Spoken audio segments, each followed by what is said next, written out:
Dad, this box was in the mail. Oh, what is that? I don't know. What is it? I don't know. Should we open it up and take a look? Sure. All right. I'll grab the scissors. Hold on. I got this right here. Oh, no, that's safe.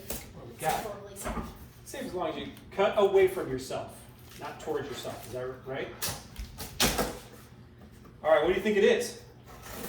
Sweet hot Star Trek. You said hopefully not Star Trek? Yes.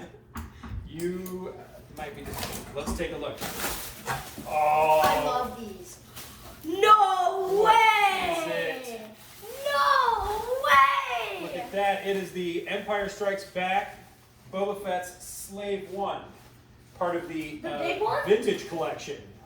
Let's take a look and find out. Wait, no, is it the big one or the small one? Let's find out. Okay. All right, guys. Well, you saw the big reveal. What was in that big box? It was not Gwyneth Paltrow's head. No, it wasn't. No. I don't know what that is. But thanks for joining us for another edition of Toys for All Ages. I'm Jonah. I'm Dash. And we're back. And what we're looking at today is the vintage collection Slave One, Boba Fett's Slave One from The Empire Strikes Back. This is the box. And what do you think of the box? Give us your thoughts on the box first. I like the orange and black. As far as like the background for the ship itself, yeah, I love the diorama-like display that they have. I think it's very, very cool. As much as I love original artwork on vehicle packaging, I think this also works very well for what it is. Now, if you recall our first video, we spent most of the time trying to figure out how to put those S-foils on that X-Wing when we did that unboxing, right? We learned our lesson. So why don't you show them what was in the box? This was the Slave One! Wait, hold on. That was the Slave One that was in this box? Yeah. Are you sure?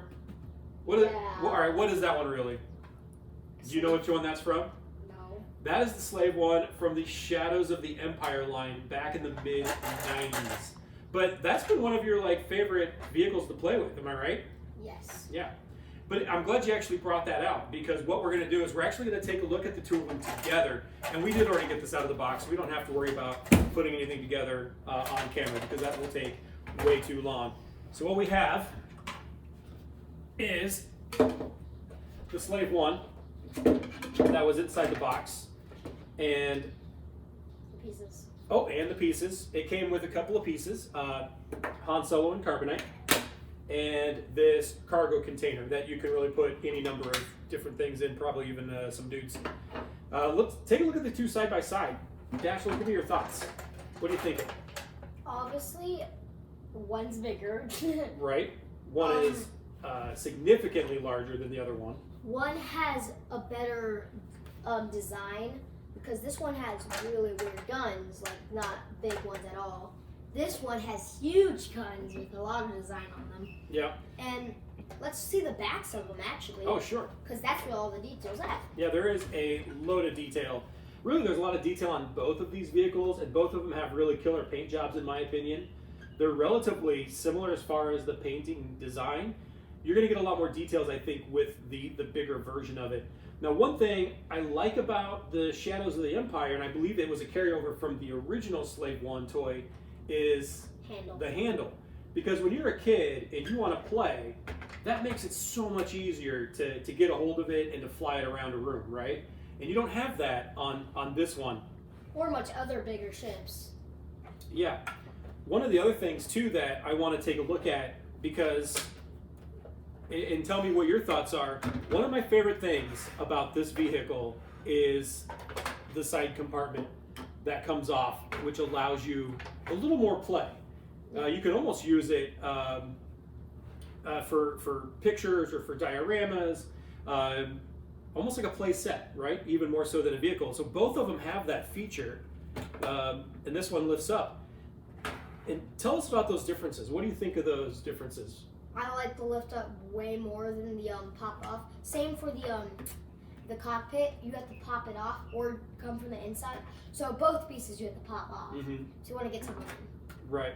In this one, you have a cockpit that opens up on kind of a hinge there. Yeah. It doesn't have to pop off entirely. Except it's harder to get it in place. Yep. And I think just because of the sheer size of this vintage collection version, again, you've got a lot more playability, in my opinion. You've got access to see the cargo hold. You've got kind of the interior of the ship itself that he can hang out in, and the cockpits themselves. This one's obviously going to be much bigger and hold a few more figures.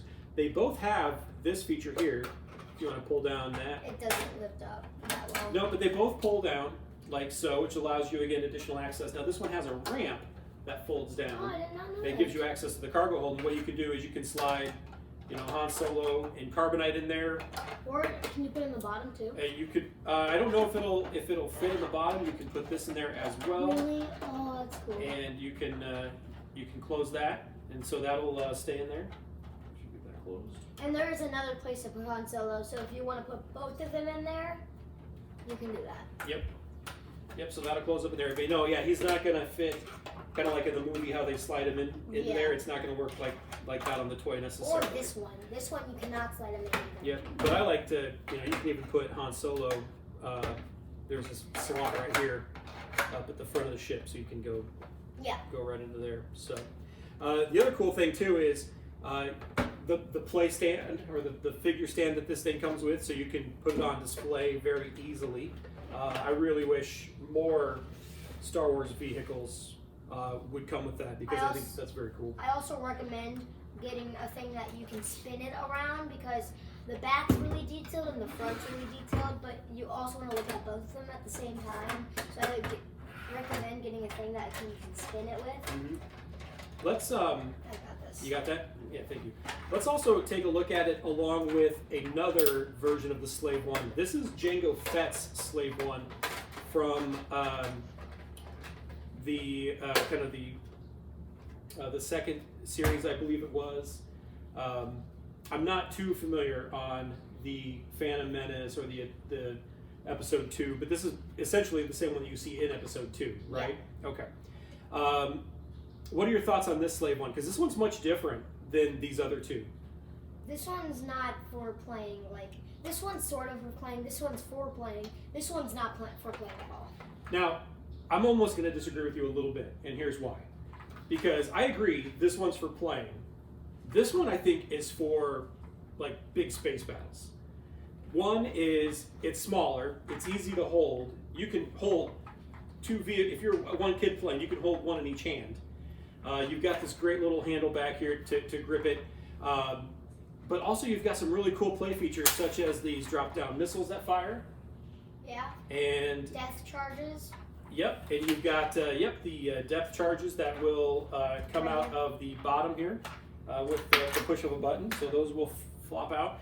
And I don't know if you remember in that second movie, one of my favorite scenes ever, and I think mostly because of the sound effects, is when Obi-Wan is pursuing the Slave One, and then it starts dropping those depth charges out of it, and they blow those asteroids apart. Yeah. That is probably one of the coolest scenes ever, in my opinion, in a Star Wars movie. But with this, you've got a stationary cockpit. The cockpit doesn't rotate like it does on these other two. So a lot of differences. If I was to recommend one person, or rather a person get one Slave One vehicle, I'd probably have to go with the big one. If you're going to have one staple of your collection, have it be the big one. Would you agree with that, or what are your thoughts? Yeah, because obviously this one has detail, but also the back of it doesn't look like the back of it because of these giant handles. Mm-hmm. That one's clear, but still. Yeah. And there's a bunch of buttons on the back to do stuff. Yeah, you've got a little bit more buttons back there to do the action features. This one has a trigger, so when you press it down, it doesn't do that. But when you do that, it turns. Yeah, it'll hold those wings in place. That's excellent. I just think the wings are a little undetailed for the ship. They are, yeah. Yep, I would agree with that. So, excellent. Overall, what do you think? You like the new one? Mm-hmm. Yeah, I think it's going to have a good spot in our collection. And what are we going to talk about next time? Are we going to do another Star Wars toy, or are we going to move on to something else? I say we do something else, and I have something in mind. Oh, is it a surprise for me now? Yes. Okay, excellent. All right, well, join us next time. Have a great night, everybody. Wait, we forgot about the weapons. on the ship. The weapons? The death charges. Oh, as far as the bombs that'll come out of the back here? Mm-hmm. Yep, so you do have a couple of depth charges on this one too. If you push this button, it will release those. Also, the guns on the front will shoot out the little missiles. Yep, you got missiles that'll fire out. Dad. What? It's right here. Let me see this. Oh, I can't get to it. My thumb is too big. There you go. Damn. Perfect. All right, anything else you want to touch on that before we go? No. A little premature last time, evidently. Join us next time.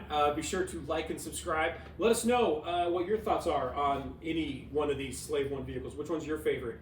And we'll talk to you guys soon.